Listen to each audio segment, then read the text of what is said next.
Hello everyone, welcome to our channel A plus mentor. So आज हम 27 दिसंबर 2024 की current affair को कवर करेंगे। तो करंट अफेयर शुरू करने से पहले मैं आपको बता दूं, इसकी जो पीडीएफ होगी वो आपको कमेंट बॉक्स में मिल जाएगी। तो चलिए शुरू करते हैं। तो सबसे पहले आपको स्टेटमेंट दी गई है, consider the following statement with respect to gulf corporation council. तो गल्फ कॉर्पोरेशन काउंसिल के लिए आपको दो स्टेटमेंट दी गई है और आपको बताना है कौन सी स्टेटमेंट जो है करेक्ट है। अभी रिसेंटली जो हमारे इंडिया के प्रधानमंत्री हैं उन्होंने विजिट किया है कुवैत को। तो ये हमारे सेकंड प्रधानमंत्री बन गया है सिंस 1981 जिन्होंने कुवैत को विजिट किया है। तो ये जो गल्फ कॉर्पोरेशन काउंसिल है ये एक रीजनल पॉलिटिकल और इकोनॉमिक अलायंस है जो कि स्टैब्लिश किया गया था 1981 में। तो ये इसमें जो गल्फ कॉर्पोरेशन काउंसिल में जो मेंबर स्टेट्स हैं वो 6 मेंबर स्टेट्स हैं, जिसमें Bahrain, Kuwait, Oman, Qatar, Saudi Arabia और यूनाइटेड अरब अमीरात। तो ये 6 कंट्रीज जो मिलकर बनाती हैं गल्फ कॉर्पोरेशन काउंसिल को। तो ये आपका जब ईरानी रेवोल्यूशन हुई थी, जहाँ ईरान इराक वार हुई थी 1980 से 88 तक, तो उसके रिस्पॉन्स में इसको बनाया गया था गल्फ कॉर्पोरेशन काउंसिल को। तो गल्फ कॉर्पोरेशन काउंसिल में ऑलमोस्ट हाफ ऑयल रिजर्व जो है इन कंट्रीज में पाया जाता है। तो इंडिया के लिए ये एक इम्पॉर्टेंट ऑर्गेनाइजेशन है, क्योंकि इंडिया मोस्टली 161 के आसपास 161.59 बिलियन डॉलर का जो टोटल ट्रेड करता है वो गल्फ कॉर्पोरेशन काउंसिल से करता है, जिसमें इंडिया एक्सपोर्ट करता है 56.3 बिलियन डॉलर का एक्सपोर्ट और 105.3 बिलियन का इंपोर्ट करता है इंडिया। तो यूएई जो है इसमें थर्ड लार्जेस्ट ट्रेडिंग पार्टनर है और सेकंड लार्जेस्ट एक्सपोर्ट डेस्टिनेशन है हमारे हमारे लिए। तो इसमें जो आपका गल्फ कॉर्पोरेशन काउंसिल का जो ऑर्गेनाइजेशन स्ट्रक्चर है वो क्या है। इसमें सबसे पहले आपको सुप्रीम काउंसिल मिल जाएगी, एक आपको मिनिस्ट्रियल काउंसिल मिल जाएगी, एक आपको सेक्रेटरी जनरल मिल जाएगा। तो सुप्रीम काउंसिल क्या है, एक हाईएस्ट अथॉरिटी है जो कि कंपोज की जाती है, जो कि बनी हुई है। इसमें जो मेंबर्स कंट्रीज हैं उनके जो हेड होते हैं वो बनाते हैं आपके इस सुप्रीम काउंसिल को। तो जितने भी जो डिसीजन होते हैं, इंपॉर्टेंट डिसीजन होते हैं, वो अप्रूव किए जाते हैं इस सुप्रीम काउंसिल के द्वारा। तो इसकी जो प्रेसिडेंसी है वो रोटेट की जाती है अल्फाबेटिकल ऑर्डर में। हर साल इसकी प्रेसिडेंसी जो है वो रोटेट की जाती है। इसके बाद आपकी आती है मिनिस्ट्रियल कॉन्फ्रेंस, मिनिस्ट्रियल काउंसिल। तो मिनिस्ट्रियल काउंसिल जो है इसमें ये बनी होती है आपकी, जो भी फॉरेन मिनिस्टर हो गए, जहाँ मेंबर स्टेट्स के जो रिप्रेजेंटेटिव हो गए, वो कंपोज करते हैं आपके मिनिस्ट्रियल काउंसिल को। तो इसमें प्रपोज की जाती हैं पॉलिसीज, प्रपोज की जाती हैं, डिसीजन को इंप्लीमेंट किया जाता है, जो कि सुप्रीम काउंसिल के द्वारा जो डिसीजन लिए गए होते हैं उनको इंप्लीमेंट किया जाता है। और ये जो मीटिंग होती है ये हर 3 महीने के बाद इसकी मीटिंग होती है। इसके बाद जो सेक्रेटरी जनरल आता है, जो कि एक एडमिनिस्ट्रेटिव आर्म है गल्फ कॉर्पोरेशन काउंसिल की। और इसका क्या काम है, ये मॉनिटर करती है जो भी पॉलिसी इंप्लीमेंट की जाती है या अरेंज पॉलिसी जो इंप्लीमेंट की जाती है उनको मॉनिटर करने का काम किसका है, सेक्रेटरी जनरल का। और ये जो मीटिंग भी अरेंज करवाई जाती है सेक्रेटरी जनरल के द्वारा। तो जो गल्फ कॉर्पोरेशन काउंसिल है इसका हेडक्वार्टर हमें कहाँ में मिलता है, रियाद, सऊदी अरब में। तो ये कुछ इंपॉर्टेंट पॉइंट्स थे हमारे गल्फ कॉर्पोरेशन काउंसिल के रिलेटेड। तो अब जहाँ पे दो दो स्टेटमेंट दी गई हैं, जहाँ पे आपको जो पहली स्टेटमेंट है, gulf corporation council is a regional political and economic alliance establish in 1981। तो ये आपकी स्टेटमेंट जो है वो बिल्कुल ट्रू स्टेटमेंट है। ये एक पॉलिटिकल और इकोनॉमिक अलायंस है जो कि स्टैब्लिश किया गया था 1981 में। और 6 अरब स्टेट्स जो हैं इसकी मेंबर कंट्रीज हैं, Bahrain, Kuwait, Oman, Qatar, Saudi Arabia और यूएई। तो ये दोनों स्टेटमेंट जो है वो आपकी ट्रू स्टेटमेंट है। तो C is the correct option. Next हमारा आता है, consider the following statement with respect to red panda. तो अभी रिसेंटली जो रेड पांडा है वो न्यूज़ में था। अब ये एक रेड पांडा जो है इसको हम लेसर पांडा ही बोलते हैं। ये आपका एक इंडिकेटर स्पीसीज है जो कि इन्वायरमेंट चेंज होने पे इसकी जो पॉपुलेशन है वो इंक्रीज डिक्रीज होती है। तो जो इन्वायरमेंट की जो हेल्थ है, कि इन्वायरमेंट डिटरेट करता है या उसका जो हेल्थ है वो अच्छी हो रही है, तो ये बताई जाती है आपकी इस स्पीसीज़ के द्वारा। तो इसलिए इसको क्या बोला जाता है, इंडिकेटर स्पीसीज बोला जाता है। तो ये आपकी कहाँ कहाँ पे पाई जाती है, जो भी भूटान हो गया, चाइना हो गया, इंडिया, म्यांमार और नेपाल जैसे कंट्रीज़ में ये पाया जाता है। तो इसमें अभी रिसेंटली क्या किया गया है, 2 रेड पांडास जो हैं उनको रोटरडैम जू से शिफ्ट किया गया है। कहाँ पे, Padmaja Naidu Himalayan zoological park में। तो ये जो Padmaja Naidu Himalayan zoological park है ये आपका कहाँ पे पाया जाता है, दार्जिलिंग, वेस्ट बंगाल में पाया जाता है। और ये क्यों लाए गए हैं, ये ब्रीडिंग पर्पज़ के लिए लाए गए हैं यहाँ पे। तो साइंटिफिक नेम आप यहाँ पे देख सकते हो इसका, एल्यूरियस, ठीक है, इसका साइंटिफिक नेम है फुलगेन जो है। इसका आप प्रोनाउंसिएशन एक बार चेक कर लेना। तो इसका जो कंजर्वेशन स्टेटस है वो क्या है, आईयूसीएन की रेड लिस्ट में ये एंडेंजर स्पीसीज है। और साइट्स की में ये अपेंडिक्स 1 में इसको लिस्ट किया गया है। वाइल्ड लाइफ प्रोटेक्शन एक्ट 1972 के अंदर ये शेड्यूल 1 में लिस्ट किया गया है। इसके बाद जैसे कि मैंने आपको बताया, जो Padmaja Naidu Himalayan zoological park है ये कहाँ पे आपको मिलता है, ये आपको मिलता है वेस्ट बंगाल में। ये स्टैब्लिश किया गया था 1958 में। और ये जो जूलॉजिकल पार्क है ये इंपॉर्टेंट है जो रेड पांडास है उनके ब्रीडिंग प्रोग्राम के लिए। तो यहाँ पे आपको ये कुछ पॉइंट्स है ये आपको याद रखने हैं। तो ये जो प्लान्ड कंजर्वेशन ब्रीडिंग प्रोग्राम था ये लॉन्च किया गया था आपका 1986 में। तो ये कुछ इंपॉर्टेंट पॉइंट्स थे आपको ये याद रखने रेड पांडा के रिलेटेड। तो यहाँ पे आपकी दोनों स्टेटमेंट जो है वो आपकी करेक्ट स्टेटमेंट्स हैं। ये जो है एक इंडिकेटर स्पीसीज है और ये आपके कहाँ पे पाया जाता है, भूटान, चाइना, इंडिया, म्यांमार और नेपाल में पाया जाता है। तो बोथ स्टेटमेंट्स आर करेक्ट। तो C is the right option. Next हमारा आता है, consider the following statement with respect to golden visa programme. तो अभी रिसेंटली एक ये गोल्डन वीज़ा प्रोग्राम जो कि स्पेन कांग्रेस के द्वारा इसको क्या किया गया है, टर्मिनेट किया गया है। तो गोल्डन वीज़ा प्रोग्राम जो इसके अकॉर्डिंग क्या किया जाता है, जो भी पर्सन है जो आउटसाइडर है, नॉन यूरोपियन यूनियन सिटीजन है, उनको क्या किया जाता है, रेजिडेंसी परमिट प्रोवाइड किया जाता है अगर वो उस स्पेन में कुछ इन्वेस्टमेंट करते हैं। और ये इन्वेस्टमेंट अमाउंट कितनी होनी चाहिए, 5 लाख यूरो होनी चाहिए। अब 5 लाख यूरो की आप इन्वेस्टमेंट करते हो तो आपको क्या दिया जाएगा, गोल्डन वीज़ा दे दिया जाएगा। तो गोल्डन वीज़ा के अकॉर्डिंग क्या कर सकते हो आप, एक टेम्परेरी रेजिडेंट बन सकते हो आप स्पेन के। तो इस प्रोग्राम को क्या किया है, अभी टर्मिनेट कर दिया गया है। अब कोई भी जो सिटीजन है, नॉन यूरोपियन सिटीजन, उसको ये प्रोग्राम जो है इसके अंडर बेनिफिट नहीं मिलेगा। तो ये इंट्रोड्यूस किया गया था आपका 2013 में इंट्रोड्यूस किया गया था इसको। तो ये कुछ इंपॉर्टेंट पॉइंट्स हैं जो आपको याद रखें।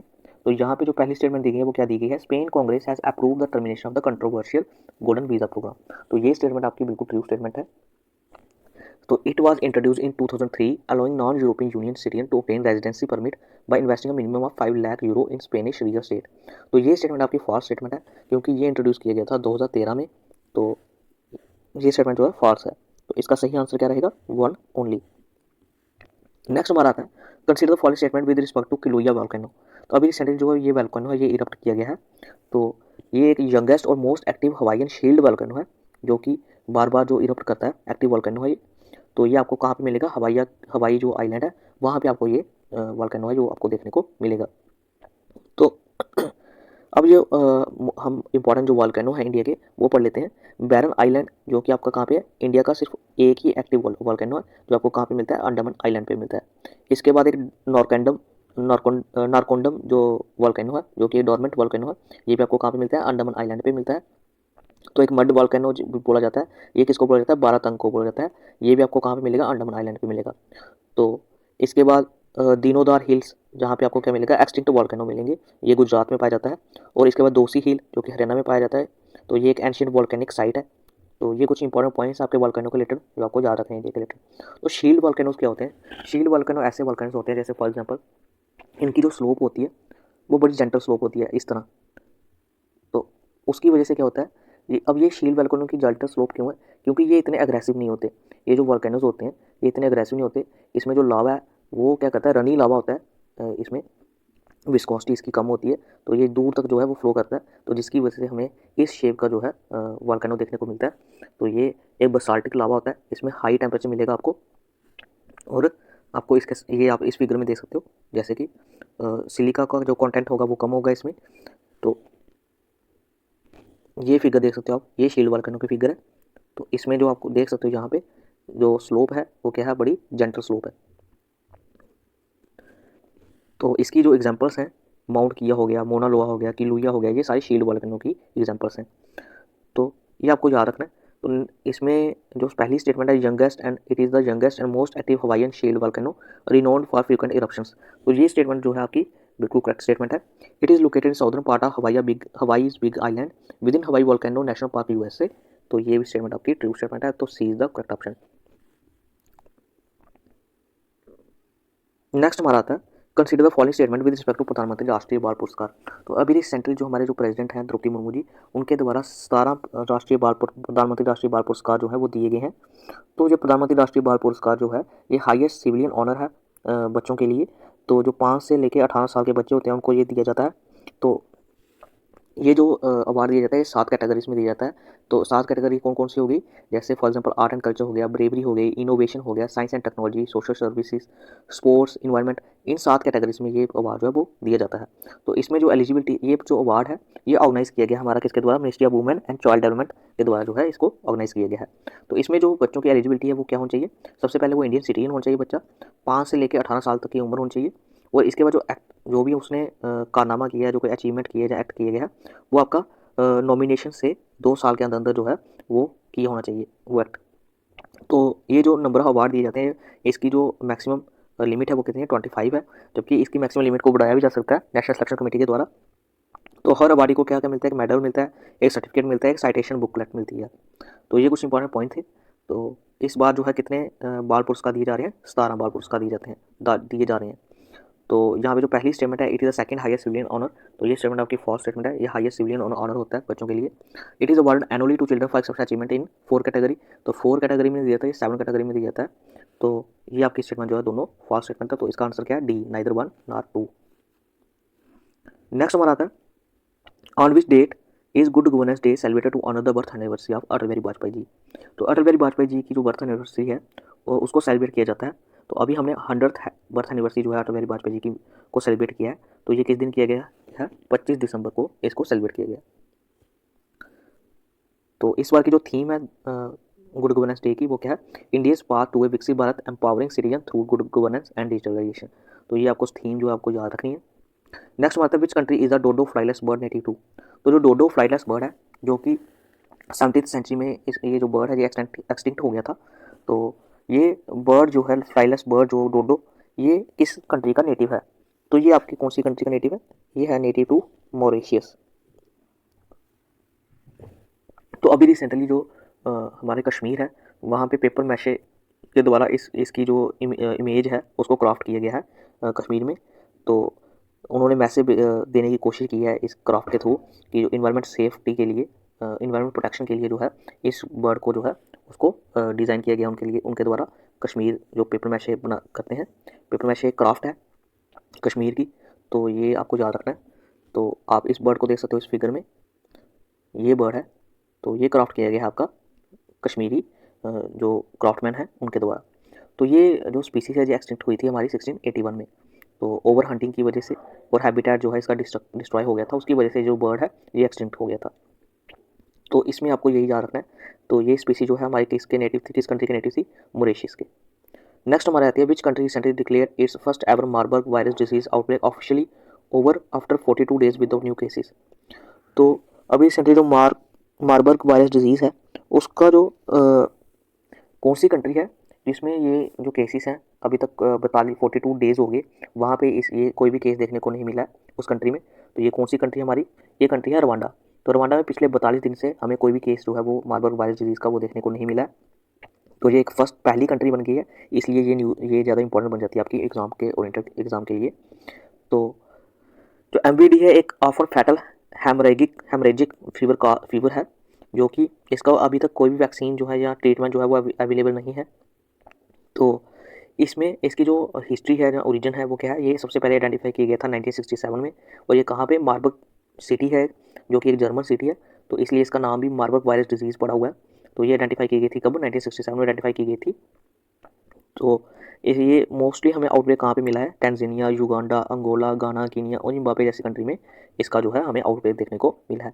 तो माना जाता है ये ट्रांसमिट हुई थी फ्रूट बैट से ह्यूमन को। तो ये क्या है, कंटैक्ट से एक पर्सन के दूसरे पर्सन के साथ कंटैक्ट होने से भी ये डिजीज़ जो है वो फैल जाती है। तो अभी रिसेंटली कहाँ पे इसका जो आउटब्रेक है वो कम देखने को मिला है, 42 दिन से नहीं देखने को मिला है। तो ये कहाँ पर मिला है, रवांडा में। नेक्स्ट हम रवांडा की जो जोग्राफी है उसको देख लेते हैं। रवांडा एक लैंडलॉक्ड कंट्री है, तो इसको हम लैंड ऑफ 1000 हिल भी बोलते हैं। तो ये बॉर्डर करती है, नॉर्थ में आपको युगांडा मिल जाएगा, वेस्ट में आपको डेमोक्रेटिक रिपब्लिक ऑफ कॉन्गो मिल जाएगा, और ईस्ट में टैंजानिया और साउथ में आपको बुरुंडी मिल जाएगा। तो नील रिवर और कांगो रिवर जो है वो रवांडा के बीच में से फ्लो होती हुई जाती है। तो इसकी जो कैपिटल सिटी है वो कौन सी है, किगाली। तो ये कुछ इंपॉर्टेंट, तो यहाँ पे आप लेक कीबू भी देख सकते हो, तो ये रवांडा की बाउंड्री पे आपको मिलती है। तो ये इंपॉर्टेंट पॉइंट है जो आपको याद रखना है। नेक्स्ट हमारा आता है lion tail macaque is mainly found in which region of India. तो यहाँ पे आप फिगर में देख सकते हो, ये है आपका लाइन टेल मकॉय। तो ये कहाँ पे पाया जाता है इंडिया में, ये इंडिया में के वेस्टर्न घाट में पाया जाता है। तो ये क्रिटिकली एंडेंजर स्पीसीज है। तो ये कहाँ पे पाया जाता है, आपके कर्नाटका, केरला, तमिलनाडु में पाया जाता है, और it is endemic to Western Ghat. तो ये जो है 17 अलग अलग आवाज़ें जो है वो निकाल सकता है ये। तो आर्बोरियल स्पीसीज है ये, प्लांट पे पाई जाती है, प्लांट पे रहते हैं ये। तो डायर्नल है, डायर्नल मतलब डे टाइम में जो है ये ज़्यादा एक्टिव रहते हैं। तो रात के वक्त ये जो है हाई जो ट्रीज़ होते हैं वहाँ पे जाके सो जाते हैं। तो ये कुछ इंपॉर्टेंट पॉइंट थे। तो ये आपके कहाँ पे मिलते हैं, लाइन टेल मकाओ, ये मिलते हैं आपको मकाओ कहाँ पे, वेस्टर्न घाट में मिलते हैं। नेक्स्ट में आता है Omkareshwar floating solar project is inaugurated in which state recently.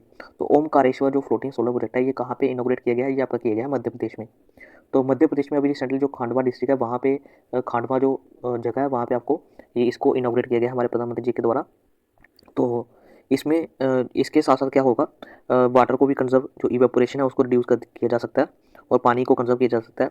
तो इसके साथ ही केन बेतवा जो रिवर लिंकिंग प्रोजेक्ट है उसकी भी फाउंडेशन स्टोन रखी गई है प्रधानमंत्री जी के द्वारा। तो ये इंडिया का पहला इंटरलिंकिंग होगी, रिवर की इंटरलिंकिंग होगी अंडर नेशनल पर्सपेक्टिव प्लान। तो नेशनल पर्सपेक्टिव प्लान जो कि लॉन्च किया गया था हमारा 1980 में मिनिस्ट्री ऑफ वाटर रिसोर्सेज के द्वारा। तो अभी जो मिनिस्ट्री ऑफ वाटर रिसोर्सेज हम उसको मिनिस्ट्री ऑफ जल शक्ति बोलते हैं। तो जिसका काम क्या था, जो भी रिवर्स हैं, लगभग 14 हिमालय रिवर्स हैं और 16 जो ऑलमोस्ट 16 के आसपास जो साउदर्न रिवर्स हैं, उनको क्या किया जाएगा, इंटरलिंक किया जाएगा इस प्लान के अंदर, इस प्रोजेक्ट के अंदर। तो ये जो आपको ओमकारेश्वर फ्लोटिंग सोलर प्रोजेक्ट है, ये आपको कहाँ पे मिला है, मध्य प्रदेश में। तो आज के लिए बस इतना ही। Thank you for watching our lecture. Please subscribe and share our video.